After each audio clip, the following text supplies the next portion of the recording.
would like you to look at this picture and see the fight. Who do you think will be the winner? The interesting thing is that it's up to you to make that choice, because this fight is constantly happening inside your mind. It's all about the choices that you make in life. Do you choose to experience pain or pleasure? Do you choose to get successful or to fail? Remember that it's all about your choices. For your subconsciousness, it doesn't really matter. It's absolutely the same. Same actions, same feelings. It doesn't differentiate whether it's going to be good or bad for you, right or wrong, helpful or damaging for you. For your subconsciousness, it's all about action, it's all about emotions, and they're all the same. But for you, it's about to make that choice. Remember that we are human beings. Even though we look modern, we're still managed and controlled by ancient programs, instincts that are built deep inside us. The same kind of programs that were working for our ancestors when they had to survive in the conditions of wild nature, ferocious animals, and so on. And these basic instincts, they actually play a very important role in our life. So if we talk about basic emotions like fear, disgust, anger, sadness, contempt, these basic emotions are there to protect us, to make us survive.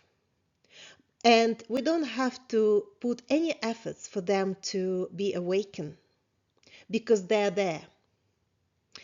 And quite often, if we use these emotions in excessive amount or unreasonably in situations that they shouldn't be used, then we can damage ourselves, we can damage our self-esteem, we can damage our experiences, we can, deprive ourselves from pleasure, we can deprive ourselves from great relationships. We can cause a lot of damage to ourselves. And of course, we have positive emotions as well that are basic, like joy or interest. But the interesting thing, to experience these emotions, we have to have intelligence, because these emotions do not come for granted. These emotions have to be developed. And a lot of people do not realize that it all depends on what you focus your mind on. Whether you want to enjoy your life, whether you want to succeed, whether you want to, have great experience or not. It depends purely on you, and it depends on your self-esteem. How you feel about yourself basically affects what you will experience from outside world. Before we go any further, what I would like you to do is to remember a situation when you made a mistake. Just bring it up in your memory, live through that memory. And listen, what happens there? In what way do you speak to yourself when you made a mistake? What do you say to yourself? What language do you use to yourself? Do you call yourself names? Do you swear? Do you curse yourself? Or to the contrary, you speak to yourself in a calm and soothing voice? Maybe you calm yourself down. Maybe you say to yourself, never mind, it happens, go on. Or to the contrary, maybe you call yourself names. Maybe you say you're stupid, you're idiot. How dare you doing this? You failed again, you're a failure and you're nothing. Listen to that voice. What exactly are you saying to yourself? What is the tonality of that voice? Is it sarcastic? Is it strident? Is it critical or is it not? Is it a clear voice? Is it slow? Is it fast? I want you to experience that, live through the whole memory.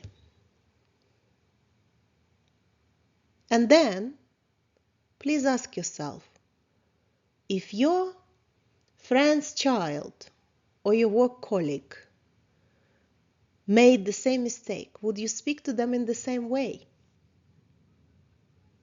Would you use the same language? Would you use the same tonality? Would you use the same words? What is the difference? Is there any difference? The way you speak to yourself or the way you speak to a stranger? So what makes the difference? Why do you think you have the right to speak to yourself in that way, but you don't allow yourself to speak in the same way to your work colleague or friend's child? Think about this. Another thing, who does this voice belong to? Is it your voice or is it somebody else's? When you live through that experience, notice how your body reacts to what you are saying to yourself. How you feel about yourself after that experience. Do you feel positive or do you feel negative? I would like you to note these revelations and discuss them during your session. And another thing, what I would like you to do is to try to change the tonality of that voice, speed of that voice that you normally talk to yourself, and turn it into maybe a cartoon character's voice. Maybe make it playful, teaseful, seductive if you like. And trace your emotions, what emotions happening and how they affect your body. So words remain the same, but the reaction of your body, does it change?